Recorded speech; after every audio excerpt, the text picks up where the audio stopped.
We got some news to get into today, boys. The 4th week of Turbulent Timeways is underway. Also, Decor duels. We got a little bit of an update there. A big-time cheating scandal that Blizzard's looking into, and another fantastic, probably the best round of class updates I've ever seen. I'm very excited to read through these, but here we go. Let's get into it. A 4th week of Turbulent Timeways is now underway, which means classic time walking is now here. Yes, my favorite version of time walking, really the only real version of time walking to me, is classic time walking, because we get to go back and do all the old shit. So, Deadmine, Zul'Farrak, Dire Maul East, Dire Maul West, Stranglethorn Live, Stratholme Live, and Stratholme Dead. Those are your dungeons there for the rotation.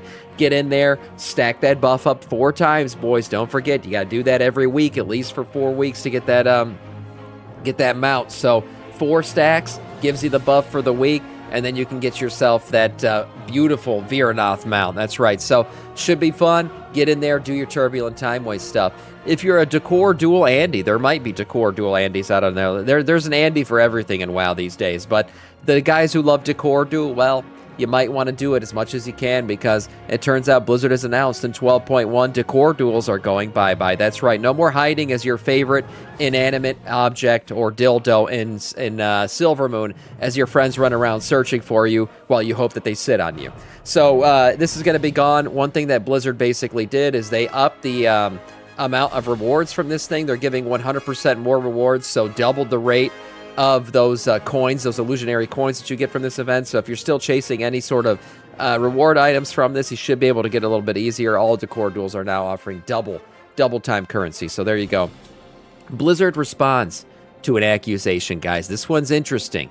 An accusation that at plus 23 was run with some internal help from Blizzard. That's right. This one goes deep, guys. So this was not just a cheating scandal from some players. Turns out they may have had some internal help, and Blizzard has confirmed this with a blue post. So this started with a Reddit post of the accusation. We'll look at the Reddit post here in a second, but Blizzard confirmed. They said they flagged this and they are reviewing to take action. Now, they may have to take action against one of their own employees, because it turns out a Blizzard GM may have helped some players out. That's right. In looking at the logs, now I don't know who the hell just combs through logs all day, but this guy evidently on Reddit, acrobatic pianist, caught this thing and realized that there was some mobs that were like insta-killed from the dungeon. So he was looking at the logs. No casts had been done on these mobs. These mobs were just deleted, basically.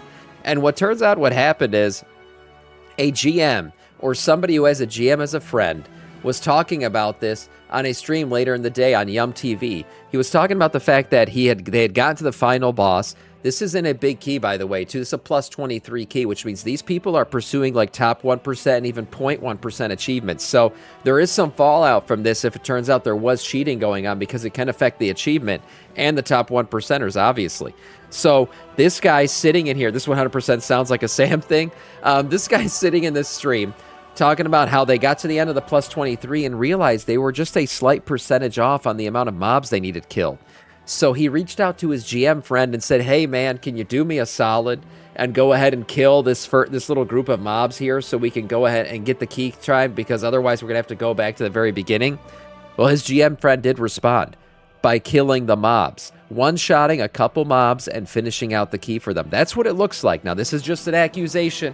Nothing's been proven yet, but the logs seem to show that there were indeed some mobs that got insta-killed. So weird stuff going on here.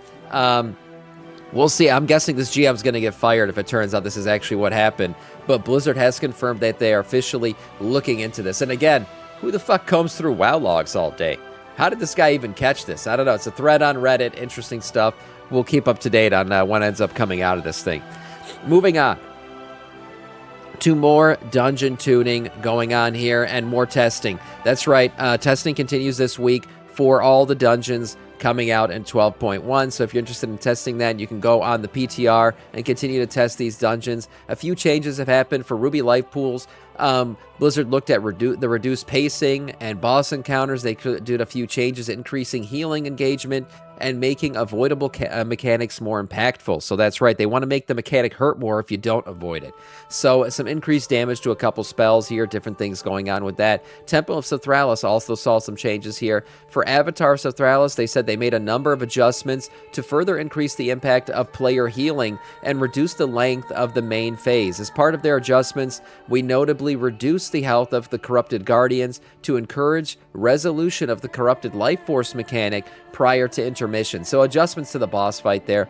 To consider whether to coincide with the change, we also enhanced the coordination requirements of resolved corruption life force. Lastly, we reduced the health of the faithless tormentors to lean more into the intermission as a race to defeat as many of these creatures as possible. So adjustments there to the Avatar of Sithralis. More stuff happening, more reduced health. A couple of mobs got increased health, so just more adjustments going on there. Not people's favorite dungeon, so we'll see how this actually balances out in the end. And then moving on to the big piece of news here. Major class adjustments, especially for one of my favorite classes in the game. So let's get into this real quick. So first of all, we got more Season 2 adjustments, obviously. I mentioned before, more Season 2 testing. Let's get into some of the changes here. Guys, Blood DK got buffed out the ass. Blood DK finally got some real-life attention here, and I'm talking big-time melee damage across the board increased by 20%. Hard Strike damage increased by 25%. Morrowind increased by 50%. Dancing Rune Parry increased by 30%. And even Deathbringer and Sandland saw major buffs here. I'm loving it. It's looking great. These are great changes. I'm so happy. I can't even keep the smile on my face, which is going to piss a lot of people off in chat. But yes, Blood DK ascending, maybe to the top once again. Great looking stuff for Blood. Unholy, seeing some changes here. Virulent Plague damage actually increased. Epidemic increased by 75%. As I mentioned, Virulent Plague increased by 50%. And Putrefy area of effect increased by 35%. So some nice damage increases. Also, their graveyard damage increased by 15%. So Unholy getting some buffs. Recently, we saw Unholy kind of ascend to the top, shoot up, and then get nerfed back down a little bit too hard maybe. Well, they're getting buffed again, so this is looking good. Also, some buffs to Sandland for Unholy, so that's great for them. Demon Hunter, we have Devour Demon Hunter. Collapsing Star damage increased by 12% and erratic damage reduced by 6%. But overall, that looks like a nice thing for Devour. It looks like they're getting buffed here. Annihilator, Otherworldly Focus for this is again for Devour. This is their hero talent for Annihilator. Collapsing Star and Voidfall Meteor damage against a single target by 30% was 35% for Focus on increase. A little bit of a nerf there, but I think Devour overall with Collapsing Star increase, I mean, one of their main abilities, I think this is overall a buff for them. Havoc getting buffed even more, though. All damage increased by 5% across the board for Havoc. Immolation Aura damage reduced by 8%. Essence Break damage increased by 35%.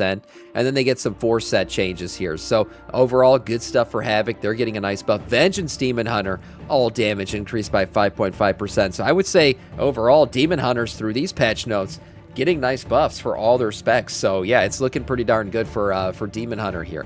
For Druid, let's look at balance real quick. Their Apex talent getting a bit of adjustment. Diamond, thank you so much for the Prime, man. I really do appreciate that. Death Knight of our Scourge, 3 months now, Prime, and I appreciate it, man. Thank you so much. For, as I was saying, Balanced Druid, it looks like they're getting Solar Bolt damage increased by 15%. Stellar Amplification now only applies to one target, so I guess a bit of a nerf there. If it was applying to multiple targets, I wouldn't know. I mean, I don't play Balanced Druid, but yeah, sounds like a bit of a nerf. Sounds like they're kind of taking down the AoE fix there. Fixed an issue for them, and then another issue, so Balance, a little bit of a buff. For their hero talents, it looks like some changes here. A bit of a increase in the chance to launch, decrease in the chance to launch, but increase in the a decrease in the effectiveness. So that's a bit of a nerf, I guess, for Chosen Alune. Keeper of the Grove getting a Dream Burst damage increase of 30%. And then Feral Druid, Rampant Ferocity damage increased by 25%. So Feral getting a nice little buff there. Let's move on to Evoker, our favorite scaly boys. That's right. Augmentation, all ability and pet damage increased by 3%. What pet damage does Augmentation summons pets? Damn, this is new to me. I had no idea. Well, I guess they're talking about pet damage of others? because they're, you know, augmenting everything. They're augmentation evokers. They're increasing damage for everything. I think that's what they mean, because pet damage. I'm like, since when did augmentation have a pet? Unless I'm fucking tripping, I didn't realize there's like a little dragon flying around with them or something. And then also some 1 and 2 set bonuses changes here. So overall augmentation, that's a nice little damage increase for them. Devastation needs even more, but I don't think they're getting much here. Just Wing Leader now reduces the cooldown of Deep Breath by 1 second per target, was 0.5. So a buff to that, but I think Devastation honestly needs a little bit more love here. They're kind of hurting. Yeah, payers are the pets. Yeah, I think that's what they mean. I think they mean pets in general from other players. For hunters, Hunter's Mark can now only apply to 1 target at a time. Again, another nerf to AoE. That seems to be a little bit of a common theme we're noticing from some of these changes here. For Beast Mastery specifically, Beast Cleave now causes your pets to strike nearby enemies for 55% damage dealt, was 40, so that's a buff there. Marksmanship Hunter getting a couple changes here. Rapid fire damage increased by 10%, and rapid fire has a 30% chance to grant lock and load effect. Incendiary ammunitions, the explosive shot has a 100% chance to grant lock and load, and then all damage dealt from all abilities from an auto attack have been increased by 5%. So that's a nice buff for our marksmanship. Damn, a 5% buff basically across the board. Multi-shot damage increased by 20%, and then they fixed some issues here that were occurring with them as well. So good buffs for marksmanship. Survival here, seeing some changes. Boomstick increases the cooldown recovery rate of Wildfire Bomb by 60% for 8 seconds. Wildfire Shells now cause Boomstick to reduce the cooldown of Wildfire Bomb by 3 seconds, was previously 5 seconds. So that's a bit of a nerf, and then they fixed some issues there. So minor changes, I guess, to Survival Hunter. Moving on to Mage. Let's see what's going on with Mage here. Looks like not much, actually. Apex Talent Prismatic Bolt for Arcane Mage. Their damage to their primary target has been reduced by 20%. For that Apex Talon, and then a little change here to Sunfear. So nothing really going on with Mage. This time around, it looks like Mage didn't get much attention. For Paladin Prot, now this is going to be interesting because Protection Paladin so far is considered to be the meta for tanking. I don't know. We'll see what happens with the blood buffs. But here we go. Reflection of Radiance chance to activate has been significantly reduced. So there's a little bit of a nerf there. Fixed some issues as well. So it looks like just fixed a bunch of issues actually for Prot. Not much changes going on with them. So they're probably still sitting pretty as one of the better tanks heading into next season. Retribution, we see Divine Storm damage increased by 10%. Of course, Blizzard loves buffing red. It's fucking like 90% of the player base pays red. Okay, so a nice little buff for them. For Rogue, Assassination, all damage dealt increased by 6%. So nice buff there for Assassination. Also a little change to one of their Apex talents here. So good stuff for Assassination. Outlaw Rogue, all damage increased by 3%. So also a nice little buff there for them. Audacity also increases ambush damage by 80% now, was 60%. And Summarily Dispatched increases dispatch damage by 15 to 30%, was 10 to 20. So nice buffs there for Outlaw Rogue. For the sub-titties out there, that's right, the big sub-titties. Gormal's Bite. Initial damage increased by 125%, bleed damage increased by 125%, and mirror damage, finish moves increased by 20%, was 10. So a nice buff to that ability there for Gormal's Bite for the sub-titty rogues. For Shaman, oh man, a lot going on with Resto Shaman. Okay, what are they trying to do here? Well, their developer notes say, we've adjusted several talents and doing some tuning for Resto Shamans this week to improve upon several underperforming talents or interactions that feel very don't feel very rewarding. We're also improving the Chain Heal ability and the Farseer ancestors to increase their healing capabilities. They have a new talent called Swelling Tides. Their Healing Stream Totem and Storm Stream Totem extend the duration of their active Riptides for about 3 seconds when cast. They also have an Unleash Life Healing increase by 100%. A few seasonal bonuses, set bonuses changes here. Riptide now increased by 25%, and his periodic healing increased by 100%. Healing Rain now heals up to 6 targets, was previously 5. Earthen Accord now grants an additive of 20+% to healing buffs and from Unleash Life rather than a multiplicative increase. So, man, this is a lot of buffs to Resto. Resto's looking good right now. Anyone playing those Resto Shamans out there is going to be happy with these. Current Control now also reduces mana cost of Chain Heal by 15%, and then some changes to the 4-set bonus and the 2-set bonus here. So those look good too. And then Wave Speaker's Blessing has been moved up the talent tree to where Calm Waters talent previously was, and Calm Waters has been removed. So a bunch of good changes here for Resto Shaman. We'll see how all that ends up working out for them. A couple changes here to Farseer for Shaman hero talents as well. For Warlocks, Affliction. Let's see what's going on.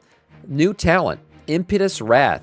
Shadow Bolt, Drain Soul, and Malefice Grasp damage increased by 10 to 20% if the target is affected by Haunt. Dark Harvest damage increased by 10 to 20% if the target is affected by Haunt. So a new talent there, Impetus Wrath, and then they have Shards of Instability has been redesigned. Damage dealt by Shadow Bolt and Drain Soul has a 20% chance to make your next Unstable Affliction or Seed of Corruption cost no soul shards and cast instantly. And then their Nocturnal Yield talent has been removed. So adjustments to the talent tree there. This new ability sounds pretty good. So we'll see how Affliction ends up balancing out. For Demonology, not much going on unless you look at their Diabloist chain for hero talents under Demonology, and we see a bunch of reductions to their abilities by 20%. Chaos Salvo decreased by 20, Fell Seeker, Wicked Cleave, and Eye Explosion, all of them, their damage reduced by 20% there. So bit of a hurt. Yeah, a bit of a hurt for Diabloist Demonology Warlocks. And then finally here we have the Warriors. Arms Warrior. Dreadnought has been updated for them. Dreadnought no longer damages your overpowered target. Dreadnought now has a damage increase by 100%. So Dreadnought got a 100% damage increase. Damn, that's a freaking huge. You're doubling the damage there. Cleave damage reduced by 10%. And then they fixed an issue where Venomous Abyss's 2-set bonus was causing Concussive Slam to trigger on mortal wounds. So there you go. Overall, though, it looks like their AoE output was too high, so they're nerfing some of it, but then you're getting some increases from other spots. So we'll see how Arms Warrior balances out after that. For Furry Warriors, Rampaging Rune damage increased by 50%, and then Mountain Thane seeing some buffs here. Thunder Blast damage increased by 10%, and Ground Current damage increased by 150%. For Prot Warriors, getting a nice buff as well, kind of like Blood DKs. Not as big, but still big here. All ability damage increased by 5%, and then Revenge damage increased by 20%. And then for Mountain Thane under protection, Thunder Blast damage increased by 10%. So some good stuff here for Prot Warriors, it looks like. Arms Warriors getting decent kind of rearrangement of AoE stuff, and then for your Furries getting a couple changes there in terms of increases to some of their damage abilities. But nice stuff overall. Interesting. We'll look more into stuff as it continues to come out, but overall, I mean, buffs across the board for tanks, it looks like almost. I mean, Prot and Blood getting nice buffs here. A couple other changes happening. But for today, that is all in terms of news.